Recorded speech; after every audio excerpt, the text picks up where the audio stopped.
नमस्कार, आप देख रहे हैं प्रजा प्रवक्ता का विशेष कार्यक्रम प्रजा संवाद। प्रजा संवाद के इस विशेष कार्यक्रम में आज हमारे साथ मौजूद हैं कर्नल दिनेश सिंह चौहान साहब। उनसे बात करते हैं और जानने की कोशिश करते हैं कि एक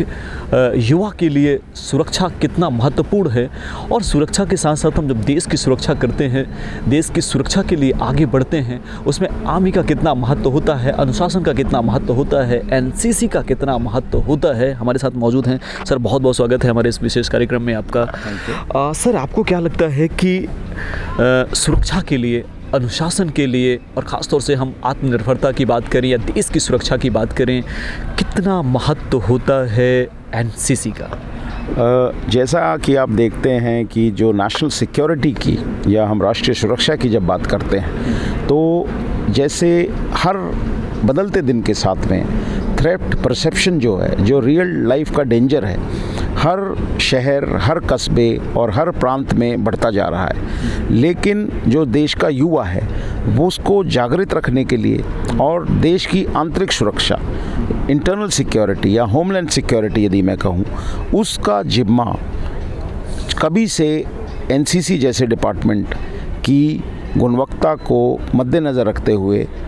बैलेंस बनाते हुए रखना निहायत ही ज़रूरी हो जाता है। जो बच्चे यंग उम्र में, जवानी के दिनों में ही एनसीसी में एक uniform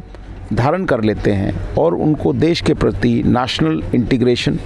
national unity, national honour, national safety and security and national pride का जो जहन या लेसन उनके दिमाग में समाविष्ट हो जाता है, उसके तहत में एनसीसी की जो गुणवत्ता है या मैं कहूँ एनसीसी की जो सिग्निफिकेंस है, इम्पोर्टेंस है या वाइटैलिटी है, वो नेशनल लेवल पे हो और स्टेट लेवल पे हो या किसी भी डिस्ट्रिक्ट लेवल पे हो, वो निहायत ही ज़रूरी हो जाती है। बिल्कुल सर, आप कर्नल हैं। एक बड़ा शब्द होता है जब हम सुरक्षा की बात करते हैं या डिफेंस की बात करते हैं या आर्मी की बात करते हैं या तमाम चीज़ों की बात करते हैं, कर्नल एक अपने आप में एक बड़ा शब्द होता है। कर्नल का अर्थ क्या होता है, हमारे दर्शकों को बताएं। जैसा कि फ़ौज में एक ऑफिसर की हायरार्की का एक सिस्टम बना हुआ है, कर्नल रैंक ऐसा है कि जो यूनिट कमांडिंग ऑफिसर होता है या कमान अधिकारी, या वो कमान अधिकारी सियाचिन ग्लेशियर की पोस्ट की बटालियन का इंचार्ज हो, या राजस्थान में टैंक यूनिट का इंचार्ज हो, या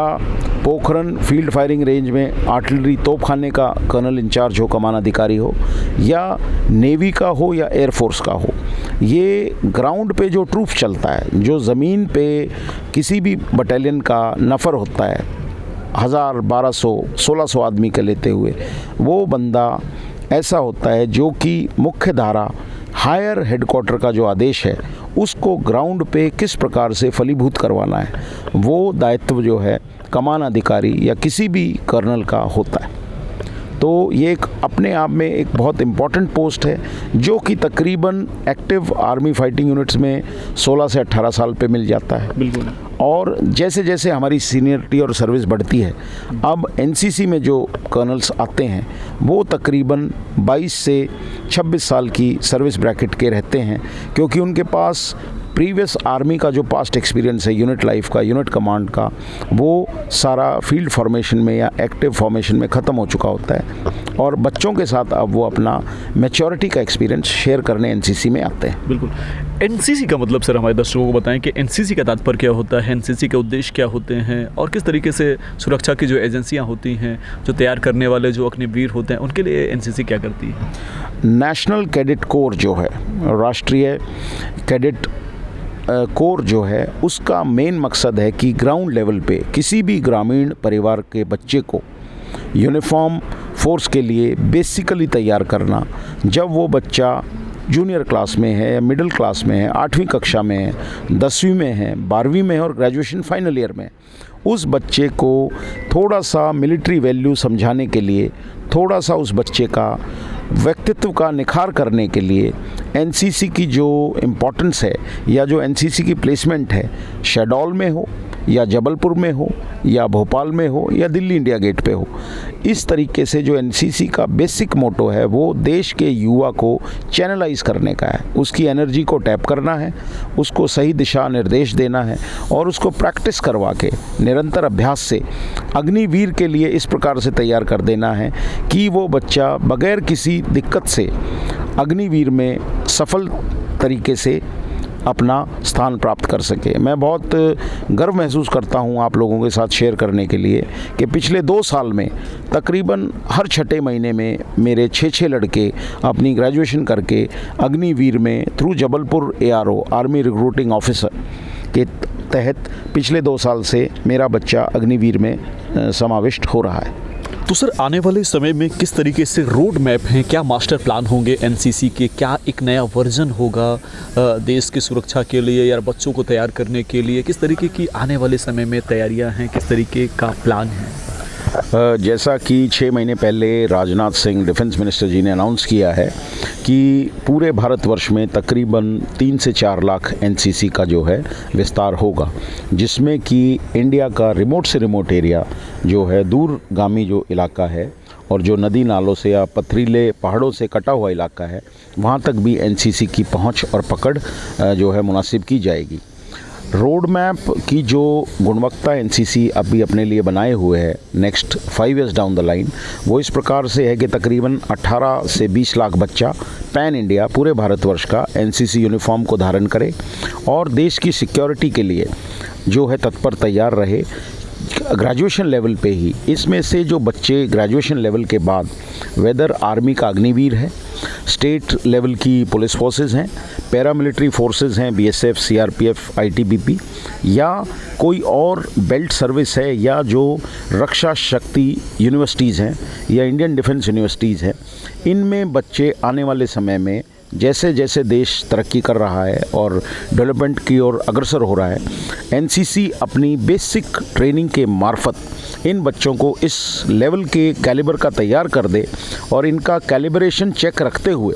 और इनके कैलिबर की कैलिब्रेशन करते हुए इन बच्चों को सन 2028 से 30 के लिए देश के एक टेक्नोलॉजिकली वेल एडवांस्ड सोल्जर या एक well established citizen of India के तौर पे इन बच्चों को ग्राउंड पे इस्टेब्लिश कर पाए। ट्राइबल बाहुल क्षेत्र के आप मुखिया हैं, आपको क्या लगता है आदिवासी बच्चों के बीच सोल्जर्स को लेकर हो गया, सुरक्षा को लेकर हो गया या स्किल डेवलपमेंट को लेकर सुरक्षा के लिहाजे से एनसीसी किस दिशा पे काम कर रही है और किस तरीके से गांव तक उन बच्चों तक पहुंचने की कोशिश कर रही है जो एनसीसी को नहीं जानते, जो आर्मी को नहीं जानते, जो BSF को नहीं जानते, वो देश की तमाम जो सुरक्षा एजेंसियाँ उन्हें नहीं जानते? ट्राइबल इलाका जो है शहडोल संभाग की यदि मैं बात करूं, अमरकंटक का जो मैकल माउंटेन का जो इलाका है और इसके अलावा जो अन्य इलाके हैं जो तीनों जिलों को कवर करते हैं, उसमें जैसे जैसे आज के दिन और आने वाले समय में एनसीसी अपनी मजबूत पकड़ करेगी तो हिस्टोरिकली ये जो आदिवासी बच्चे हैं ये भगवान बिरसा मुंडा को तो याद रखते हैं और जो इनकी वॉरियर स्पिरिट है वो भी कहीं ना कहीं जागृत है। जैसे ही ये गुड ग्राउंड सोल्जर को देखते हैं और इनके स्कूल और कॉलेजेस में एनसीसी अपना पड़ाव डालती है, इन बच्चों के अंदर का जो सोल्जर का जहन है वो जागृत होता है और जो इन बच्चों का फिज़िकल स्टैमिना है, फिज़िकल इंड्योरेंस है और जो इनकी नेचुरल टेंडेंसी है बिकमिंग अ गुड सोल्जर, क्योंकि इनके अंदर ऑब्स्टिकल कोर्स की तैयारी करना,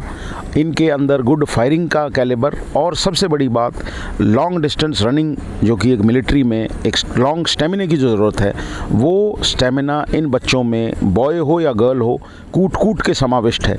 तो मैं ये पूर्ण विश्वास के साथ कह सकता हूँ कि आने वाला जो समय है, जो मध्य प्रदेश का यदि मैं पूरे क्षेत्रफल की बात करूं, जो 21.9% ट्राइबल एरिया है Madhya Pradesh as well as Chhattisgarh इलाके का, जो ट्राइबल एफिनिटी एरिया रखते हैं उसमें एनसीसी अपनी पकड़ बनाएगी और स्पेशली ट्राइबल बच्चे आने वाले भविष्य में देश के लिए बहुत ही गुणवत्ता का कार्य करेंगे। तो ट्राइबल बच्चे आने वाले भविष्य में आने वाले समय में आने वाले एक जो मोमेंट्स हैं उसमें किस तरीके से सुरक्षा के लिहाज से अपनी भूमिका अदा करेंगे। एनसीसी इन तमाम चीज़ों को लेकर काम कर रहा है। तो ये थे हमारे साथ, आपको बता दें कि 7MP independent company NCC Shahdol के कर्नल और इस कैंप के सीईओ साहब। सर, हमसे बातचीत करने के लिए, महत्वपूर्ण जानकारी देने के लिए आपका बहुत बहुत धन्यवाद। Thank you so much. जय हिंद। जय हिंद।